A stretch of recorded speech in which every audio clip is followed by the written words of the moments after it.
Assalamualaikum warahmatullahi wabarakatuh. Waalaikumsalam warahmatullahi wabarakatuh.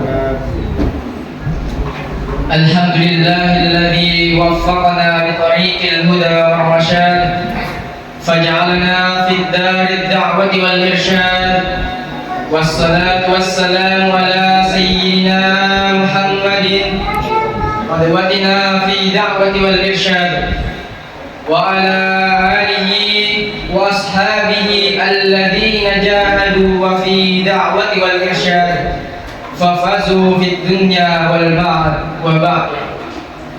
Alhamdulillah, pertama-tama tiada kata yang pantas diucapkan dari lidah yang tak bertulang ini, karena lidahlah yang dapat membawa umat manusia menjadi mulia, karena lidah pula lah yang dapat membawa umat manusia menjadi hidayah.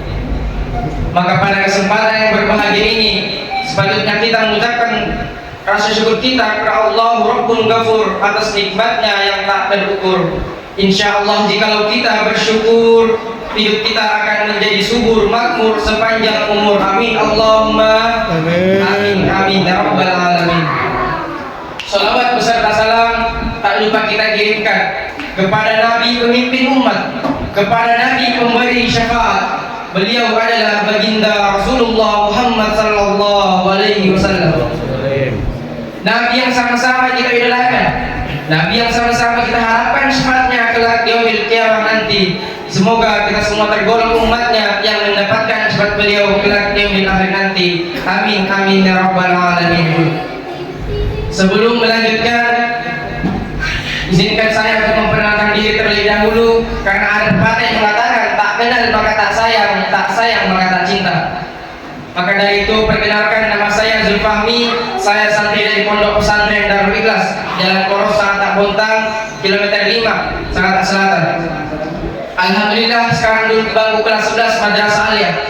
Dan alhamdulillahnya lagi saya diberikan kepercayaan untuk menjadi salah satu dai di organisasi BKFN Kutai Timur ini.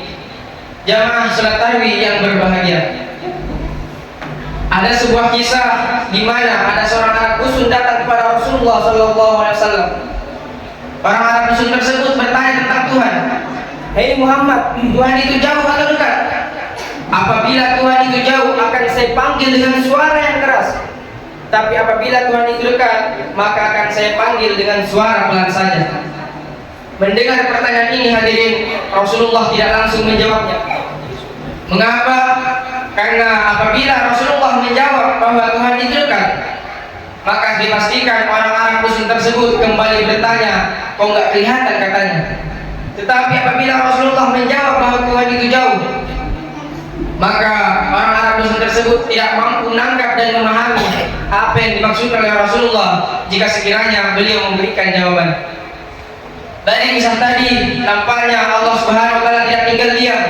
Allah Subhanahu wa taala tidak tega memberikan Rasulnya dalam keadaan ragu dan dalam keadaan bimbang, sehingga Allah sendirilah yang memberikan jawaban atas pertanyaan orang Arab dusun tersebut, yang mana jawabannya masih tersimpan rapi hingga saat ini di dalam Al-Qur'anul Karim, Quran surah Al-Baqarah ayat 186. A'udzubillahi minasyaitonir rajim. Bismillahirrahmanirrahim. Wa idza sa'alaka ibadi anni fa inni qarib ujibu da'watad da'i idza da'an falyastajibu li wal yu'minu bi la'allahum yarshudun. Apabila seorang hamba bertanya kepadamu, hai Muhammad, tentang aku, jawab olehmu, sesungguhnya aku adalah dekat. Aku akan bersama orang-orang yang berdoa apabila ia berdoa kepadaku. Maka hendaklah mereka itu segala memenuhi perintahku, dan hendaklah mereka beriman kepadaku agar mereka berada dalam kebenaran. Dalam hadis dikatakan bahwa idza taqarraba al-'abdu ilayya shibran taqarrabtu ilayhi dir'an, wa idza taqarraba al-'abdu ilayya dir'an taqarrabtu minhu ba'an, wa idza tani yamshi ataitu harbal. Jika seorang hamba mendekat kepadaku selingkar, maka aku akan mendekat kepadanya sehasta. Jika ia mendekat kepadaku sehasta, maka aku akan mendekat kepadanya sedepa. Jika ia datang kepadaku dengan berjalan kaki, maka aku akan datang kepadanya dengan berlari. Hadirin jamaah salat tarawih yang sama-sama dirahmati dan dimuliakan oleh Allah Subhanahu wa taala. Dari jawaban tadi yang mana dijawab oleh Allah Subhanahu wa taala, dan diperkuat oleh hadis Rasulullah SAW, nampaknya terdapat suatu anjuran yang mendorong kita untuk senantiasa melaksanakan doa, senantiasa berdoa kepada Allah Subhanahu wa taala. Karena doa adalah salah satu bentuk penghambaan, komunikasi seorang hamba kepada Tuhannya. Jangankan kita hadirin, Rasulullah saja, orang yang sudah dijamin hidupnya masuk ke dalam surganya Allah, masih saja melakukan ibadah-ibadah kepada Allah, senantiasa berdoa kepada Allah. Bagaimana dengan kita yang hampir setiap harinya melakukan dosa dan kesalahan? Maka sudah sepantasnya lah kita memohon ampunan, kita membutuhkan doa untuk berkomunikasi dengan Allah Subhanahu wa taala.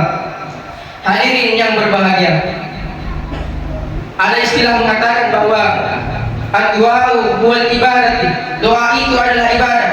Ad-du'a'u mahal ibadati, doa itu otaknya ibadah. Ad-du'a'u silahul mu'minin wa imanuddin wa nurus samawati wal ardh. Doa itu senjata orang-orang beriman yang tegak agama, sinar cahaya langit dan bumi. Maka dari itu, marilah kita senantiasa memohon ampun, berdoa kepada Allah Subhanahu wa taala agar semua dosa-dosa yang telah kita lakukan dapat diampuni oleh Allah Subhanahu wa taala. Amin amin ya rabbal alamin. Sebagai penutup, marilah kita manfaatkan waktu kita, berhubung kita di dalam bulan suci Ramadan ini, kita manfaatkan waktu kita sebaik-baiknya, karena belum tentu kita berada di bulan suci Ramadan yang akan datang. Semoga Allah Subhanahu wa taala memberikan kita umur yang panjang sehingga kita masih dapat bertemu dan berkumpul menikmati indahnya bulan suci Ramadan yang akan datang. Amin amin ya rabbal alamin. Sekiranya hal ini yang dapat saya sampaikan, kurang dan lebihnya mohon dimaafkan. Apabila ada kata-kata saya yang salah, itu datangnya dari diri saya pribadi. Apabila ada kata-kata saya yang benar, itu datangnya dari Allah Subhanahu wa taala. Akhirul kalam, unzur ma qala wa la tanzur man qala. Lihatlah apa yang disampaikan, jangan lihat siapa yang menyampaikan. Minallahil musta'an wa ilaihi tiklan. Wassalamualaikum warahmatullahi wabarakatuh.